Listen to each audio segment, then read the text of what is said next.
Eh bien, remarque liminaire, mon bonnet est en laine vierge, comme Mireille Mathieu, paraît-il. Bon, c'est hors sujet. Commencer par un hors sujet, c'est toujours un peu difficile après d'enchaîner. Bon, il se trouve que je sors d'électrodépôt, euh, où j'ai fait l'acquisition d'un clavier d'ordinateur et d'un réveil à pile. Superbe réveil euh, qui donne tout, la température, la, la date, l'heure aussi, il fait alarme aussi. Bon, il donne l'heure à peu près aussi bien qu'une Rolex, hein, sauf que c'est pas le même prix. Par rapport, par exemple, les abrutis de leur Sega ils foutent 50 000 boules dans une espèce de montre bling bling ridicule, qui donne pas l'heure plus exacte que mon réveil à, je sais pas, 8 euros ou un truc comme ça. Enfin, je sais plus le prix, mais je sais qu'avec le clavier et puis le réveil, j'en avais pour 17 euros. Euros lourds, hein, quand même. Ah, ça doit pas être fait en France. C'est pas fait à Clermont-Ferrand, ça.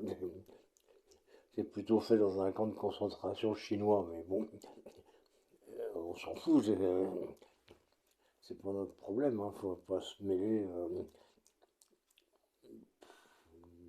Les trucs sont pas vraiment nos réunions, comme euh, le fait que les Chinois font travailler les enfants en les battant.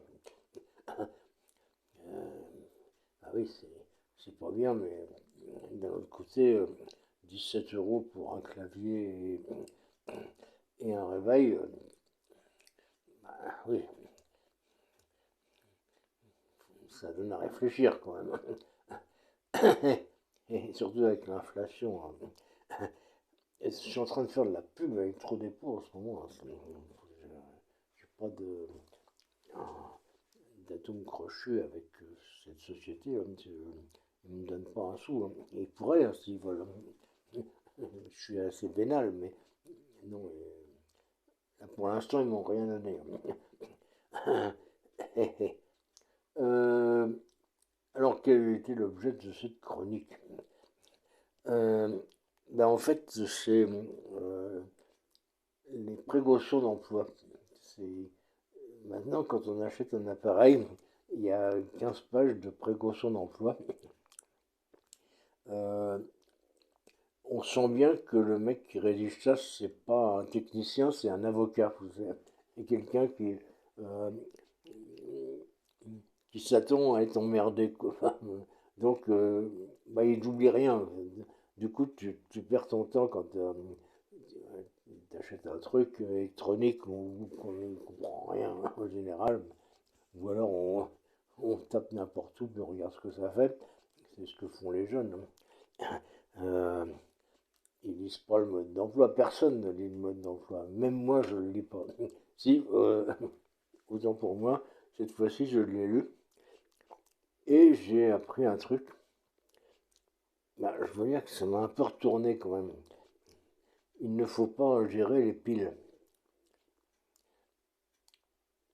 Ah, moi, je croyais que, a priori, les piles, c'était bon à manger, quoi. Bon. Bah non, c'est bien marqué dans le mode d'emploi de 27 pages pour le réveil à pile de l'électrodépôt. Tiens, paf, on met du électrodépôt, hein. Envoie-moi des sous électrodépôt, hein. J'ai bien mérité quand même. Un réveil à 5 euros, 7 euros, je sais pas. Il y a qui marche, hein. Mais bon, on s'en fout. Euh, donc, on se demande quand même si le mec qui a rédigé ça, il prend pas un peu pour un con, pour une espèce de Christine Boutin ou une Nadine Morano, ou un débile profond. Euh, non, c'est vrai qu'il faut pas manger les piles, je confirme. Moi, j'en mange plus d'ailleurs, hein, depuis que j'ai lu le mode d'emploi d'Electrodépôt, j'en mange plus. Voilà, bah, c'est tout ce que j'avais à dire. C'est pas hyper intéressant.